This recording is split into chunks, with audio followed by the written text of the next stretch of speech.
30% of what we throw in our garbage cans is food waste, according to the Environmental Protection Agency. In terms of sustainability, recycling's a given. But what about composting? Some in Cincinnati are trying to do their part, but it's not exactly the easiest practice, especially for apartment dwellers who don't have the means. Judy Ganance is all about saving the earth. She does her best she can to reduce her carbon footprint. But above all, she tries to pay it forward to the earth by using an eco-friendly tool most people don't ever attempt: composting. But with the lack of options the city of Cincinnati provides for easy composting, it's not exactly the most convenient lifestyle to take on. So I think if people really want to compost, they can make the effort, but to automate it and to make it, for the municipality, I think it has to be well supported, well funded, and well communicated.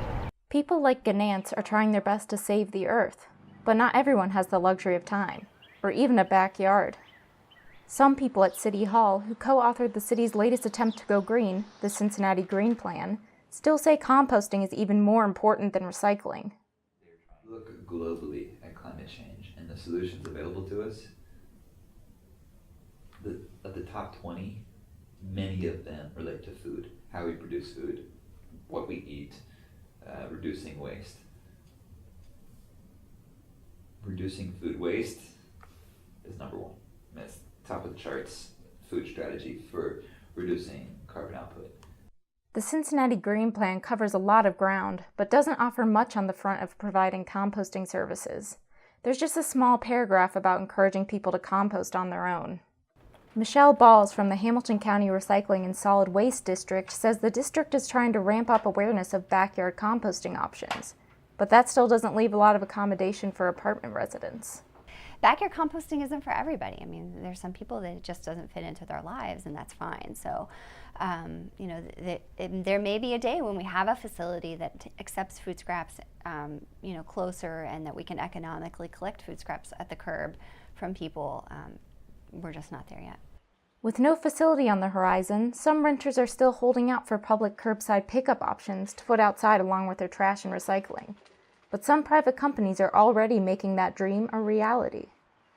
North College Hill resident Amber Michelle has been trying one out for herself. You have a pickup day, so it's usually to take your bin out, like you would take the trash bins out to be picked up, and I just set it like in front of like my front of my house, my front door or whatever, and then they just come sometime during that day and they take your bin and they replace with a clean one to use for the next week. Restaurants like Fusion, The Whole Bowl, and Sleepy Bee Cafe are already composting on their own.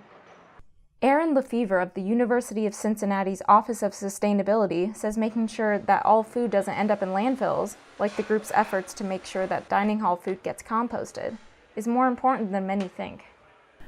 So with climate change, with trying to be resilient, composting is a pretty practical and easy thing for individuals to do that can make a really big impact. Composting is all about putting back into the earth what you get from it. Even though some are holding out for a full-fledged compost service, urban gardens like this could benefit from compost. Until then, sustainable Cincinnatians might have to get creative to compost.